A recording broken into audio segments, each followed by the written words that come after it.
The first heading is the problem with PPPs. I just mentioned 2011 PPPs that I'm using now, and all these calculations are in 2011 PPPs. You will actually find the discussion of the issue between 2005 and 2011 PPPs in the book. The problem was that in all the previous international comparison project exercises, there were large changes from one exercise to another in the estimates of PPP for China and India, but China in particular.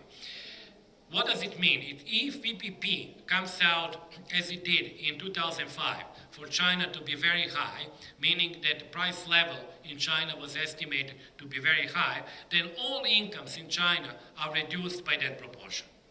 So we had movements of up to 40%.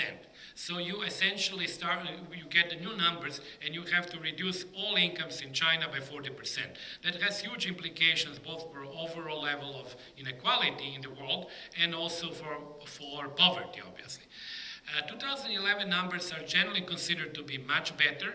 I understand, I was told by people who are doing 2011 PPP that the numbers are not going to vary very much from 2011, in which case we would really get some stability in PPP numbers.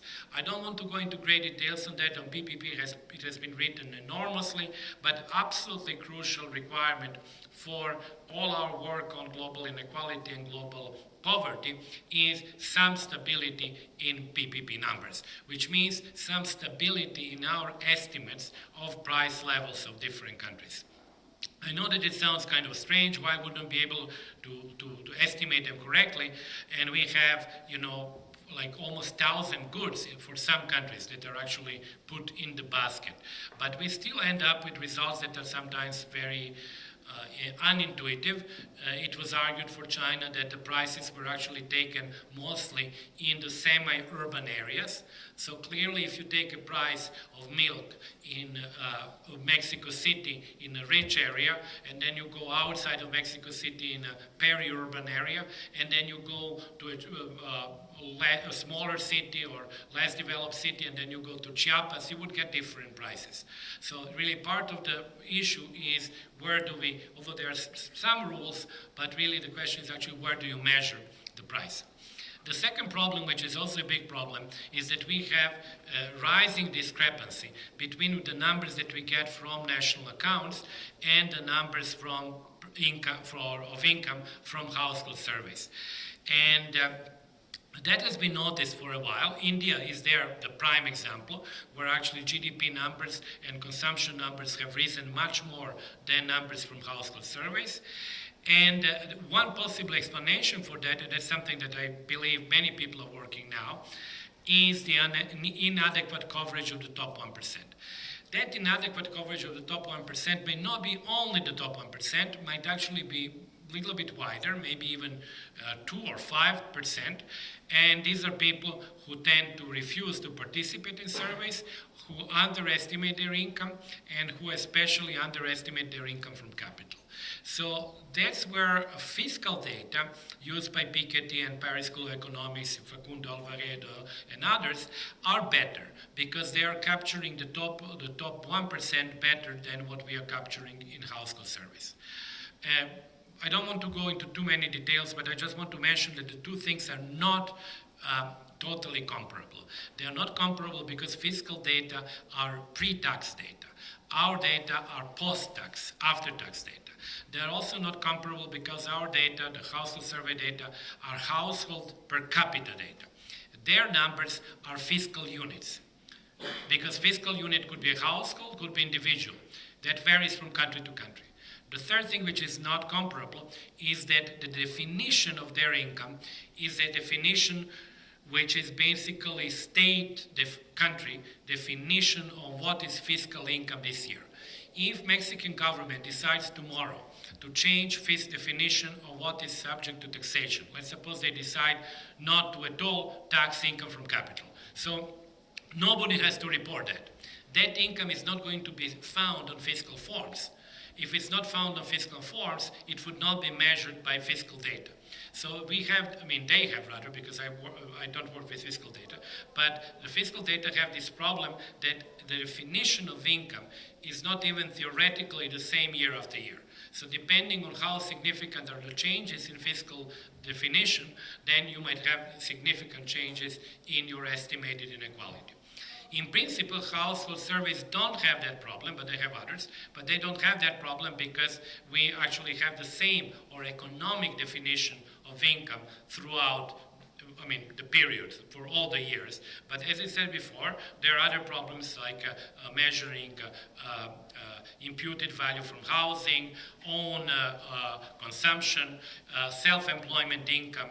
Africa is there the most difficult continent to work on because lots of people's income comes from their own home production and home consumption. So really you have to impute the values to food which people produce, which is very difficult. So these are really some of the problems. So I will not go over that, but I just want to show you the top income underestimation. It is often said that, of course, that there was a divergence between the top 1% share between the World Top Income Database and LIS, or Household Survey data, which are based on of U.S. CPS, Current Population Survey. So this is a very rough approximation that I did, and actually we are now working with something much more precise, which is very difficult, but we are trying to do that. And the results are fairly similar. What this shows that actually there was an increasing discrepancy from the 1990s. As you can see, according to World Top Income Database, the top 1% has 18% of total income. And if we use the same definition, which is pre-tax income, we find about 10%. So there is a large gap. But that gap becomes zero at the next range between the second percentile from the top and the fifth percentile. So basically, entire discrepancy, I think, in the US comes from the top 1%, which really is underreported, and in the past used to be so-called top-coded, which meant that actually these people's incomes, if they're above a certain level, would not be included in the calculation. However, this is not the case in all countries. This is, for example, the same comparison with Norwegian data. As you can see, the numbers there are very similar. And they are very similar because also in many Nordic countries, the three sources that are used, which is administrative sources, in those countries more and more practically all incomes and all expenditures, and particularly if they abolish money, currency, as Sweden says they would do it in, I think, 2022, everything will be computerized, and actually all incomes are computerized. So administrative data and household survey data and fiscal data are pretty much then consistent. And that actually shows, on the example of Norway. So we really don't have that discrepancy. Why I did want to show you that is because it is true that generally speaking, household surveys underestimate the top. But I want to say that it's not always the case, that there are actually countries where this underestimation is not the case. So now, after we have said all their problems with surveys, okay, let's try to adjust somehow for that underestimation. And in the paper that I did jointly with Christoph Lackner, following actually Tony Atkinson's first kind of approach to that, what we did, we took for every country, if there was a gap between national accounts data and household survey data, we took that gap and arbitrarily assigned it to the top 10%. I have to say that that's arbitrary because we have no idea where that underestimation comes from. It could be top 20%, it could be top 10%. We give it to the top 10% and use Pareto adjustment, which then, of course, heavily attributes that income to the very top 1% to 5%. And then global inequality picture looks a little bit different. If you look at the blue line, this is only from household surveys, and you have that significant decline in global inequality in 2008 and 2000. I think 2008 is the last year here, but we have even 2011. But when you look at red line, 2008 number is not very different from what it was in 1988. So in other words, lots of that decline of global inequality might be overturned by better capturing of the top 1%. It's not going to be overturned in the other direction. I don't think that we can actually make such a big adjustment that would nullify incredible rise on the middle class incomes in China, India, and elsewhere. But I think that actually it could, and it does show here, it could reduce the extent of that reduction in global inequality quite significantly. So I have, I think, actually spoken enough now, so that I don't want to go into the elephant graph, because it would really take us too far. Maybe I can answer that when we come to the questions. But if somebody were to move to the other presentation that I had today, I would like to show 3 slides with Mexico that I think are useful because, as I said before, they enable you to put individual countries within the framework of global income distribution numbers and actually highlight really the position of those countries much better. So let me just conclude. I've already spoken too long, but let me just, I would be there are only 3 slides, and I think they are interesting for most people. So it is, you would also recognize some of the graphs here. So first of all is, let me just go to the background for this. The background for that is that while the global middle class has appeared, so this is actually, let me go further, so this is the change in the world. You notice that between 1988 and 2011, there is the thickening in the middle, and that's essentially the rising global middle class being driven by Asian incomes. But at the same time, the global, the global classes in the rich world have declined in importance. In other words, you have had a shrinkage of the middle classes in the rich world and polarization into the top and the bottom. So these countries have become more polarized, and as you can see here, the income share of the middle 4 deciles in market income has gone down in the US, UK, Germany, Canada. Now, I was interested, how does it look for Mexico? So that's actually the picture for Mexico. As you can see here, throughout this whole period, this is based on Mexican household survey data and on the US. Throughout this whole period, Mexico had a smaller middle class than the US, again defined within the Mexican parameters. So I'm not imposing an outside parameter. I'm just saying what is the share of the bottom of the middle 4 deciles in total income of Mexico. And then you notice that from 1990, I think, 4, that has gone up in the case of Mexico, while in the case of the United States, it has gone down.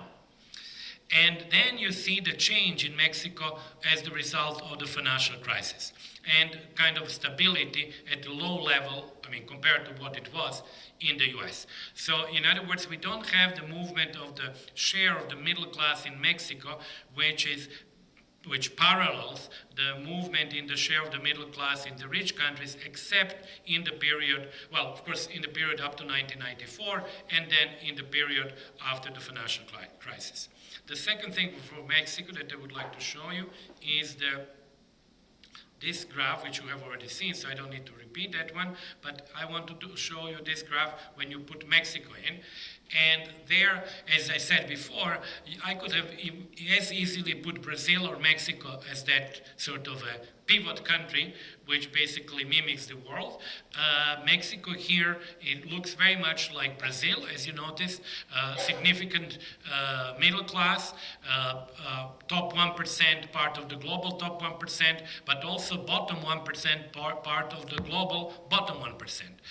Mexican data might underestimate Mexican incomes at all levels, so Mexico probably should be pushed upwards at every level, probably at every level, and the reason for that is that really household surveys in Mexico really underestimate significantly well, at least they show much lower amounts than national accounts. And I put here only Latin American countries, and you notice actually, interestingly enough, that Mexico is really at the very bottom of the coverage. So in other words, underestimation or evasion, not fiscal evasion, but evasion of household survey data or participation is quite strong in Mexico. And the final thing that I want to show for Mexico is this slide, which I didn't have a chance to show today and not often, is what is the government reaction to the rising market income inequality? So that, I think, is an important slide. Let me explain it from the case of Germany. What you have on the horizontal axis, you have Gini of market income, which means before government redistribution through taxation and social transfers. So I just look at this red line because it summarizes the story of Germany. So the Gini of market income in Germany has consistently risen over the last 20 years. But on the vertical axis, you have the Gini, the reduction between market and disposable income, which means what was the strength of the government intervention. That line is actually almost has a slope of 1, which means that if the Gini of market income goes up by 1 Gini point, becomes more unequal, government redistribution becomes 1 Gini point stronger. So in other words, as market income becomes more unequal, government redistributes more, so that keeps the overall disposable income unchanged in terms of inequality. The second country there is the US. As you can now see, that line is not of the slope of -1, but lower slope. So the market income inequality goes up by 1 Gini point, but government redistribution goes up by a little bit, but maybe on average about half a Gini point. So offsets that increase in market, but not fully. Mexico is quite striking because, as you can see, Gini market income, and these are the years mentioned there, moves a lot from about Gini of 5 or 50 or 0.5 to 57. But redistribution does not really react to that. In other words, redistribution is fixed and reduces the Gini between market and disposable income by about 2 Gini points, regardless of whether market income inequality is 57 or 50. So I think these 3 countries represent, and I've not used Mexico now because I'm in Mexico now, but because I actually sort of used this slide before, because Mexico is so striking in that respect, is that actually illustrate 3 ways of government reaction to the underlying rising market inequality, which may be increasing because of robotics, technological change, or globalization. In one case, you really almost try to offset 1 for 1. In the other case, you offset about half. And in the third case, you just don't react. So I wanted to end with this couple of 4 slides on Mexico, just to give a little bit of a flavor, and I will finally stop here. Thank you very much.